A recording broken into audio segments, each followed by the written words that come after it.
ఓం మహాగణాధిపతయే నమః. ఓం గురుభ్యో నమః. ఓం శ్రీమాత్రే నమః.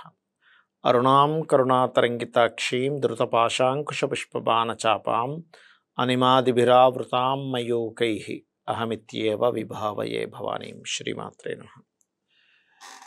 మనం ఈరోజు 2వ నెంబర్లో జన్మించిన వాళ్ళ యొక్క మానసిక పరిస్థితి ఎలా ఉంటుంది, వాళ్ళు పేరు పెట్టుకునేటువంటి జాగ్రత్తలు తీసుకోవాలి. జాతకం పరంగా కానీ వాస్తుపరంగా కానీ ఎటువంటి జాగ్రత్తలు తీసుకోవాలో తెలుసుకుందాం. 2వ నెంబర్కి అధిపతి చంద్రుడు కాబట్టి వీళ్ళు కొంచెం ఎమోషనల్గా ఉంటారు. ఒక దగ్గర ఉండకుండా రకరకాల ప్రాంతాలకు వెళ్తే చాలా బాగుంటుంది. మదర్తో బాగా ఎఫెక్షన్గా ఉండడం, వీళ్ళలో కూడా కాస్త మదర్లీ నేచర్ ఎక్కువగా ఉండడం, కాస్త ఎక్కువ తిరగడానికి ఎక్కువ ప్రభావితం అవ్వడం, కొంచెం ఫుడ్ రిలేటెడ్ ఐటమ్స్ మీద వీళ్ళకి కొంచెం ఫుడ్ మీద ఎక్కువ మక్కువ ఉండడం జరుగుతుంది. అయితే ఈ చంద్రుడు సహజంగా నేమ్ అండ్ ఫేమ్ ఒక ఆకర్షణాకారక గ్రహంగా చెప్తూ ఉంటాం. అంటే ఎవరికైనా చంద్రుడు బాగున్నాడు అనుకోండి, వాళ్ళు నలుగురిలో తొందరగా ఆకర్షితులు అవుతుంటారు, వాళ్ళని చూడగానే తొందరగా ఆకర్షితులు అవుతూ ఉంటాం.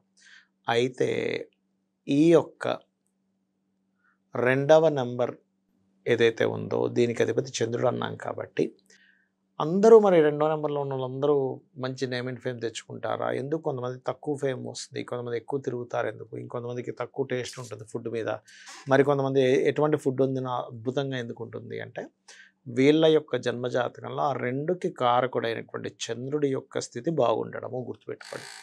అంటే చంద్రుడు మంచి ఎగ్జాల్టెడ్ హౌస్లో ఉన్నాడు, వృషభ రాశిలో ఉన్నాడు, ఉచ్చస్థానం అంటారు.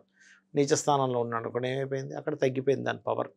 అంటే చూడ్డానికి అక్కడ 2వ నెంబర్లో పుట్టాడు, మరి చంద్రుడేమో నీచబడ్డాడు, అందుకే ఈ తేడా వస్తుంది. కాబట్టి మనం ఆస్ట్రోన్యూమరాలజీ చూసుకోవాలి. అలాగే ఇప్పుడు మనం పేర్లు పెట్టుకునేటప్పుడు కూడా సర్వసాధారణంగా మనం ఏం చేస్తాం, నక్షత్రాన్ని బట్టి పేర్లు పెట్టేసుకుంటాం. చిత్తా నక్షత్రం అంటే పేపోరారి, ఓకే చిత్తంలో పుట్టాడుగా పేపోరారి రకారం పేరుతో పెట్టంటారు అంటాం. కానీ మనకి శాస్త్రాల్లో రాముడు కృష్ణుడు కూడా ఎక్కడ కూడా నక్షత్రపరంగా పేర్లు పెట్టుకోలేదు. అది కేవలం నక్షత్ర నామం అంటారు, వేరుగా పెట్టుకుంటారు. వ్యవహారిక నామం వేరు. ఎందుకంటే రోహిణీ నక్షత్రంలో పుట్టినటువంటి శ్రీకృష్ణ పరమాత్మ చిత్తా నక్షత్రం పేరుంది చూడండి కావాలంటే, పేపోరారిగా చిత్త, ఆయన పుట్టింది రోహిణీ నక్షత్రం.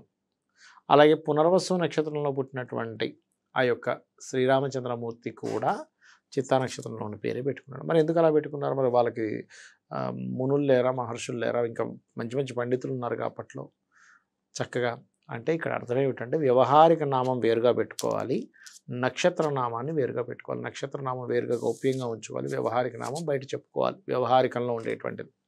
అయితే ఈ పేరు పెట్టుకునేటువంటి దాంట్లో కూడా చాలామందికి సందేహాలు ఉన్నాయండి. 2వ నెంబర్కి 1 2 3 5 1 2 3 7 9 ఫ్రెండ్స్ అంటారు కదా, వీటిలో ఏది పెట్టుకోవాలి? ఇక్కడ ఆస్ట్రోన్యూమరికల్గా చూసుకుంటే 1కి అధిపతి సూర్యుడు, 2కి చంద్రుడు, 3కి గురువు, 7కి కేతువు, 9కి కుజుడు. ఈ 5 గ్రహాలలో మీకు ఏ గ్రహం బాగుందో, ఏది స్ట్రాంగ్గా ఉందో, ఏది పాపకత్తిరిలో లేదో, ఏది శుభకత్తిరిలో ఉందో ఆ గ్రహానికి సంబంధించినటువంటిది మీరు కనుక పెట్టుకున్నట్లయితే 100% ఆ పేరు మీకు మంచి స్ట్రెంగ్త్ని ఇస్తుంది.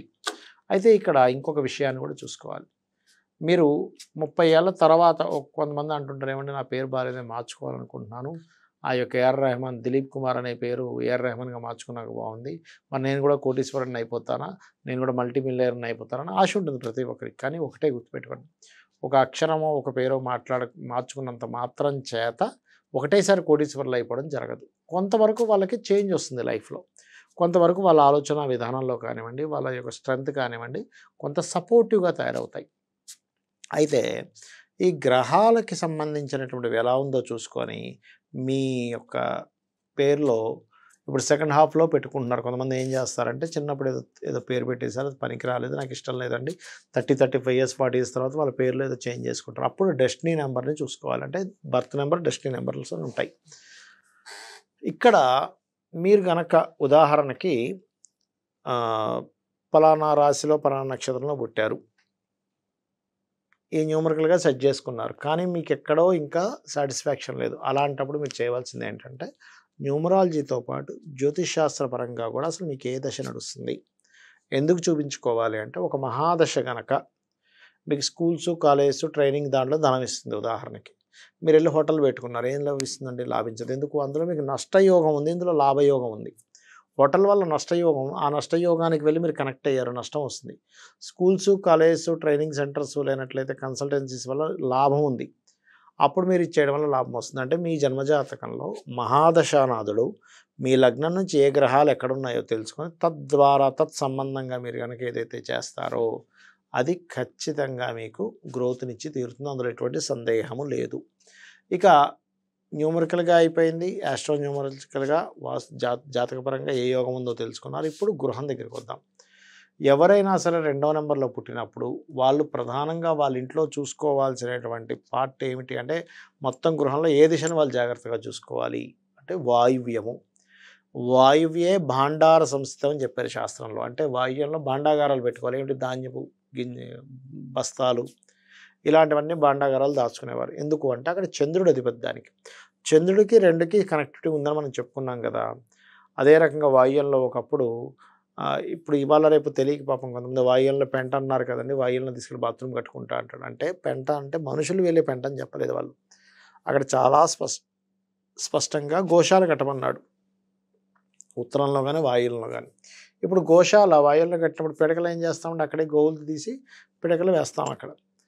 ఆ పిడకలు పెంట కాబట్టి ఆ పిడకలు తీసుకొచ్చి మళ్ళీ ఇక్కడ ఆగ్నేయంలో ఉండేటువంటి పొయ్యిలో మనం వాడుకునేవాళ్ళం.